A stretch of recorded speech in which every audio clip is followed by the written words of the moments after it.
Hello, MBN. Shannon here from I Cook You Serve. I'm joined today with Sheila Smith from Sheila Smith Sales and Events. You're joining us live from Expo Towers, so thank you for joining us. Oh, Shannon, thank you so much for the invitation. It's such a great thing that you're doing these podcasts. You're really covering a lot of ground. So well done to you for this initiative. Thank you very much. So Northamptonshire Business started in 2014, and then in 2016 you moved to Corby Holiday Inn by invitation of Jeanette Weedle. So how did that get started? The holiday, well, I used to do it at the Freemasons. From 2014, I did it. I started out, I did 3 at the Freemasons Hall in Duston in Northampton. And then for business reasons, I stopped doing them there. And then Jeanette got in touch because the Holiday Inn had had a refurb. Nice. And they were looking up their corporate footfall. And she contacted me and asked me to go in.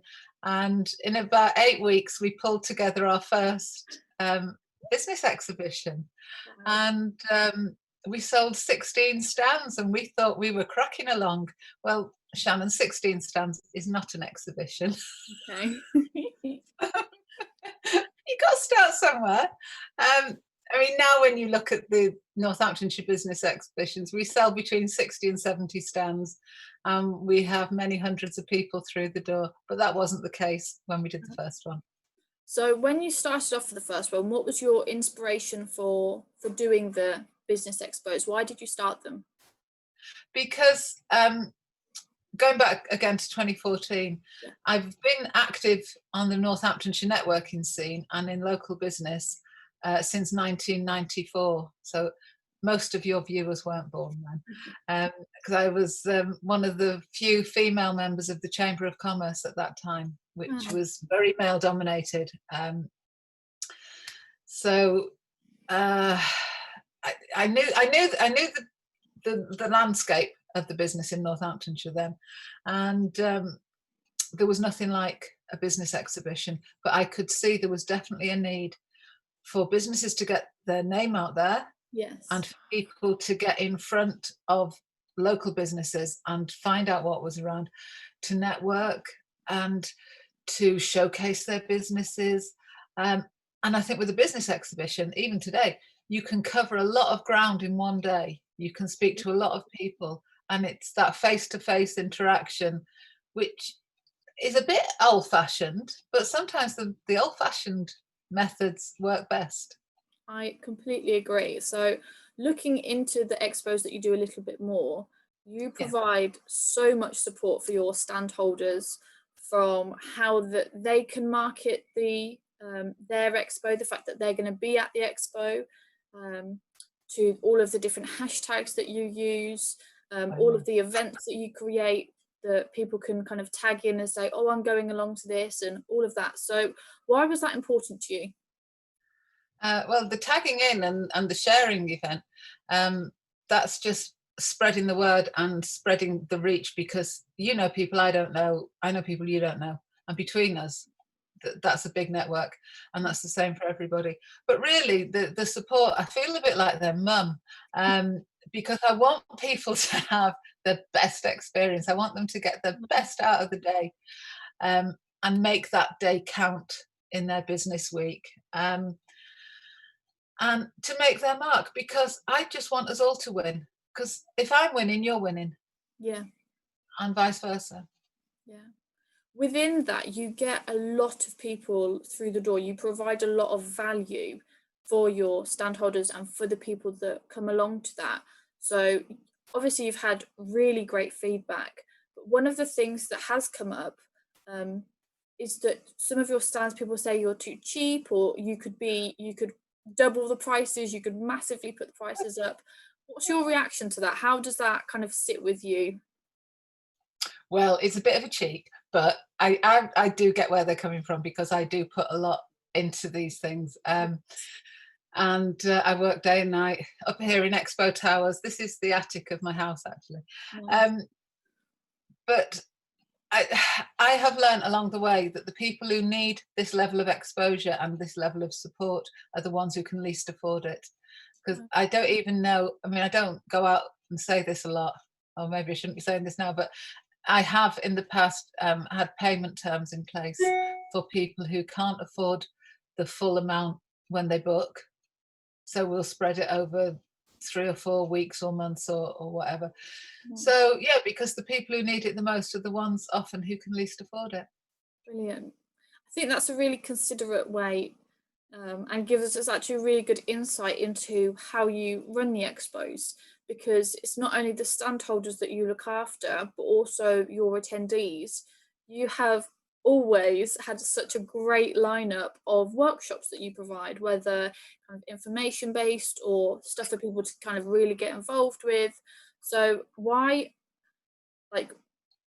do you focus on both people? Like, footfall is a massive element for you. Yeah, footfall. I'm lucky that I do see a strong footfall, and they're not all coming to see me, are they?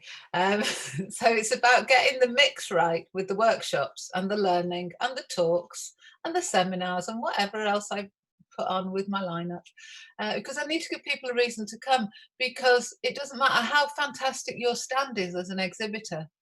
Some people can't justify leaving the office to come to see what lovely pens you've got on your stand, Shannon. You know, they just can't justify it, but they can justify going to a networking event, going to a talk by a prominent sports personality, going to a workshop with Google. That can be justified, and that's the real reason to come.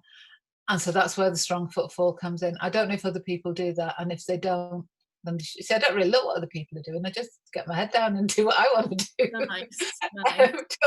You said about lineups. I want to share. Last week, some of you would know I did virtual business expo, and one of my speakers, I think the second chap on the lineup, he said, "Blimey, when Sheila sent me the lineup for today," he said, "I thought it was on the one show." And I asked him about that, and it's because we kicked off the day. The first speaker was Christina Rienoff, ex Strictly Come Dancing professional dancer. Then I had Buxo, who was a Coronation Street and Hollywood actress. Then I had Salford City Football Club talking about the class of '92, David Beckham, Ryan Giggs. When he said it, I looked at it differently. I thought, oh, crikey, the one show, yeah.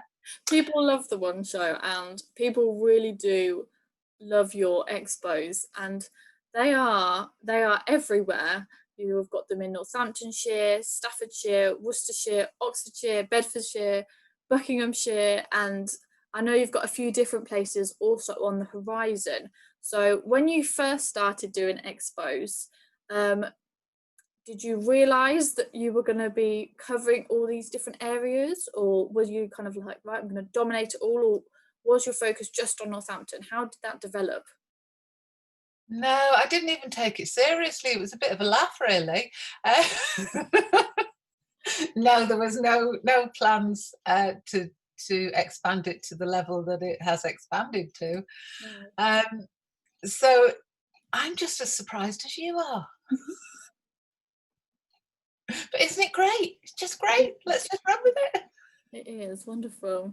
So when we first started the call, you said about the quick turnaround that you have with your first expo. You got that kind of planned within 8 weeks. What is your kind of main skill set? Because you have one hell of a skill set with all of the networking that you do, with all of the relationships that you have with people. What's kind of one prime thing that you're like, this is how I've done it? I think my strongest skill, and has always been, I mean, my career has been in sales for nearly 30 years. And I think my strongest skill is my people skills. Nice. The fact that I can talk to anybody, I'm not afraid of anybody. I believe in what I've got to offer. And if that belief isn't met, I can quickly move on. I don't take it personally. Yeah. I might curse under my breath, but I really don't take it personally, and I just move on. So it's being confident and knowing how to deal with people. But I didn't always know how to deal with people, and I did used to take things to heart. but I've grown up a bit now, and yeah, Nice. just do it. Nice. I think for me, that kind of just do it, that just kind of getting on with it, looking at how you communicate with people, all comes back to why you get such a great footfall for the business expos that you put on. And especially considering the areas that you cover within that, I like how it all kind of plays back into each other.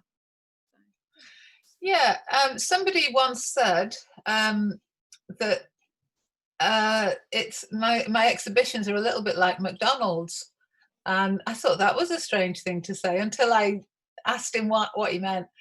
He said because there is a formula. He said the formula is that you run a day with your exhibition stands, but alongside a lineup of speakers or workshops, and you take that formula and you put it into every town that you go to. And when he said it like that, I thought, yeah, because McDonald's don't sell chips. McDonald's sell a franchise. Yes.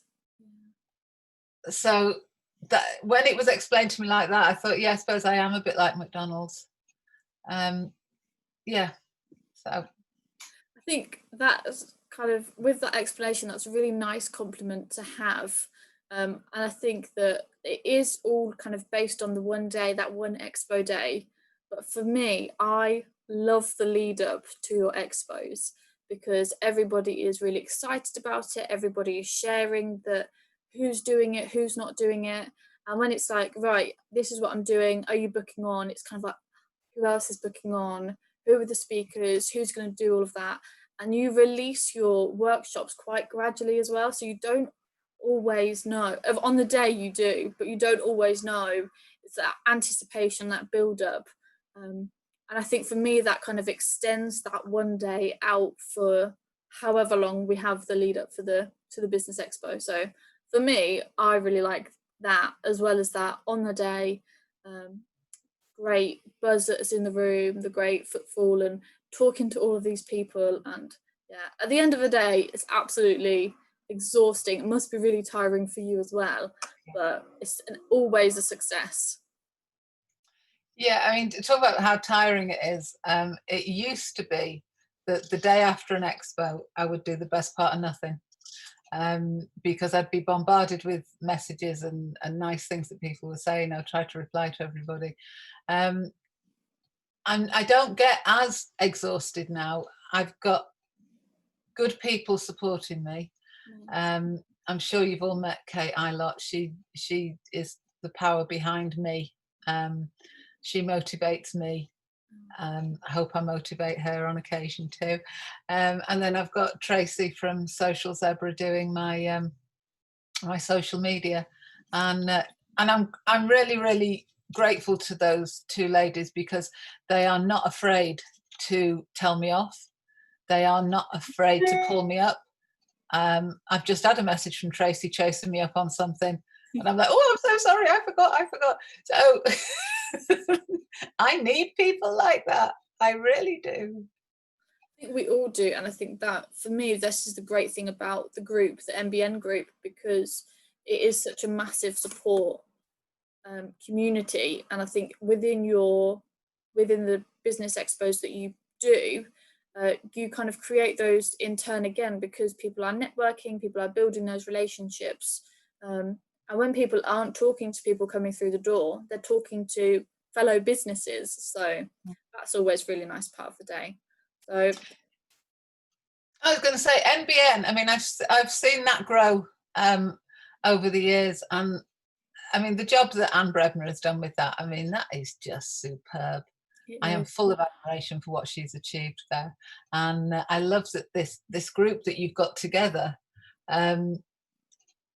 Everyone's so helpful and supportive and kind. And I know if I put a comment in the group, I get like a ton of responses, which is fantastic. So that's all credit to all of you, actually.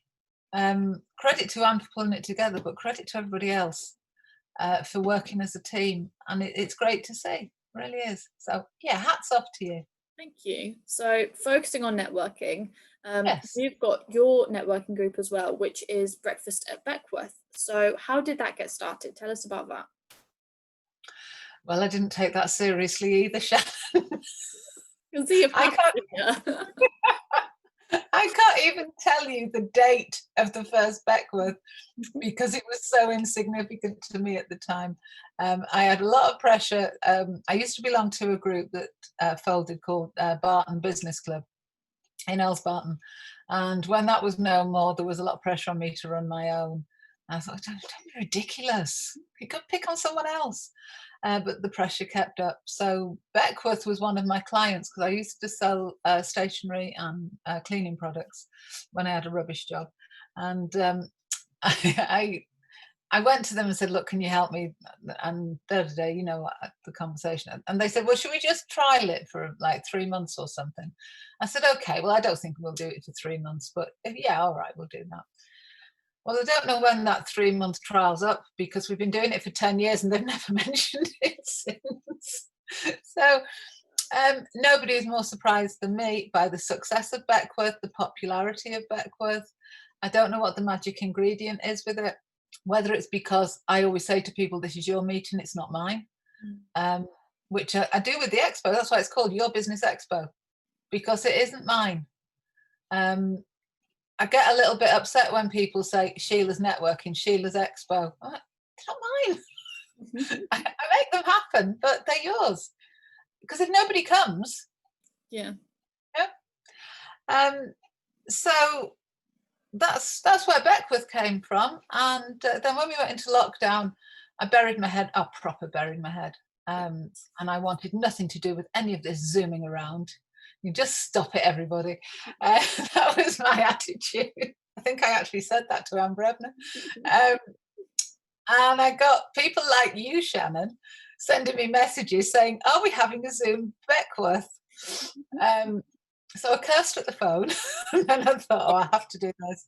So Kate helped me. Amazingly, Christina from So Yoga helped me as well, getting my head around the technicalities of it. And so, well, we did one and we had 9 people come. I thought, that's all right. Then I probably had 9 more saying we didn't get the link. So, got a bit more sorted with it. And we had more than 20. And then next week we're going to have another one. So that's, it's just in response to what people want. Nice. Well, I will make sure to share the Beckworth link above the video in case anybody wants to book on for. It would be jolly useful if you had the date, wouldn't it? This will be coming out at different times, so it will be just the next Beckworth meeting that they'll be able to book onto. So when it'll be the one relevant when the business comes out, but that's okay. Okay. So you've changed how you've done Beckworth during lockdown. Has anything else shifted? Obviously, you did your virtual expo. That was massive. I loved that day. It was fantastic. So my future plans, in case anyone doesn't know, 2 weeks before lockdown, I bought the Leicester Business Expo. How utterly bonkers. But no drama, it can sit there and it can wait for things to get better.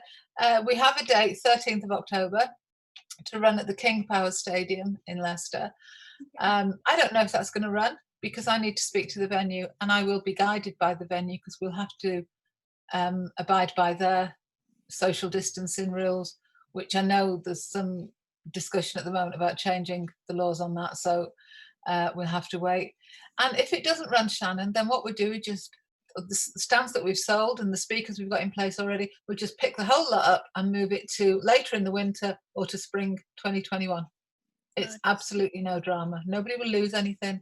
I'm not going anywhere. It'll still run. Nice. Well, something else I wanted to discuss with you because I know that this is really important to you as well, actually, is the Folly charity that you are director of. This is a really amazing charity that supports people that have got learning disabilities, people that have got cancer treatment days. The range of things that they offer is just completely ongoing, and they even have like little pony parties, and they have like a unicorn that comes along.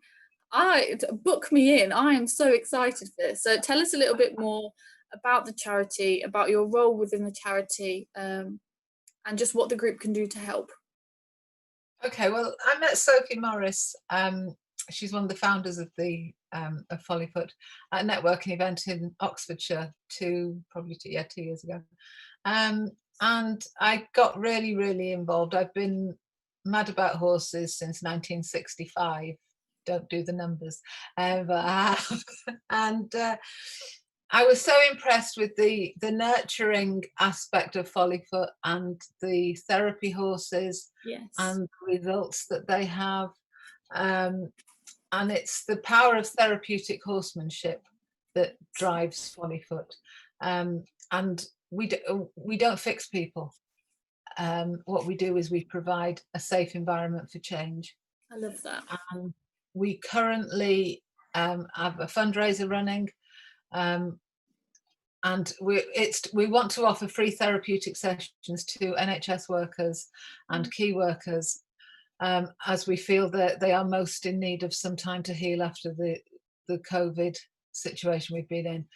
There's been loss, there's been trauma, there's been emotional difficulties, and we can help with all of the horses will help the people to bring about change. And also we continue to offer therapy. And again, we want to offer free therapy to victims of domestic abuse, because we've seen a 7-fold increase in reports of domestic violence over the pandemic period. And we also work with the children who are caught up in violent situations at home too, because those children have seen things children shouldn't see. Absolutely. And there's a lot of damage, a lot of trauma damage there. And the horses don't judge. The horses don't see, oh, you're a naughty girl, or you've been naughty, haven't you? They don't see that. They see beyond that. Yeah. And they see a person in difficulty, in trauma, in distress, and the horses pick the people. Yeah, absolutely. On a cancer retreat, we had someone come who'd had surgery, like abdominal surgery. It was healed, but one of the horses went to him and just rested their nose where the surgery had been. I'd like to say, I know. Oh, wow. Now, things like this are just like, it's magical. Oh, but it's expensive. It's expensive to run. We've got to feed all these animals. We've got to keep them up to date with their veterinary visits, and the farrier coming out to attend to their feet. So we have a fundraiser running. Last year I climbed Snowdon and I raised £1,200 for Follyfoot. Wow. And this year I am sponsored by Robin Allen Associates, and Robin Allen herself is going to come with me, and we're going to climb the O2 building. Brilliant.